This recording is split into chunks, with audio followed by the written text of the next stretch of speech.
ન્યૂઝમાં આપનું સ્વાગત છે। Help to poor peoples group લુણાવાડાના માધ્યમથી અલ હિજામા કપિક થેરાપી ઝાલોદ ગ્રુપ દ્વારા કેમ્પ યોજાયો। હિજામા સ્પેશિયાલિસ્ટ તુરાવાલા અબુબકર સિદ્દીક દ્વારા મહિલા તેમજ પુરુષ થઈને 80 જેટલા દર્દીઓને સારવાર આપવામાં આવી। આ થેરાપી 6000 વર્ષ જૂની પદ્ધતિ છે અને દુખાવામાં અને બીજી બધી બીમારીઓ દૂર થાય છે અને હિજામા કરાવવું સુન્નત તરીકો છે। દરેક ધર્મના લોકોએ આ કેમ્પનો લાભ લીધો। તેમાં સેવામાં તારીખ 11 ડિસેમ્બર 2024ના રોજ બુધવારે દરવાજે ઉસ્માનિયા નગર હોલમાં રાખવામાં આવ્યું હતું અને આ કેમ્પમાં આયોજન કરતા ઝાલોદથી આરીફભાઈ દાઉદ અને તેમની ટીમ દ્વારા કરવામાં આવ્યું હતું।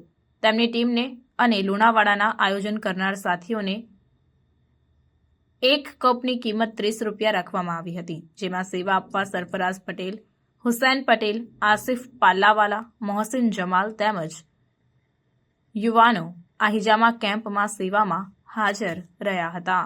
પ્રાર્થના સંદેશ ન્યૂઝની તમામ લેટેસ્ટ અપડેટ્સ માટે ચેનલને હમણાં જ લાઇક, શેર અને સબસ્ક્રાઇબ કરો।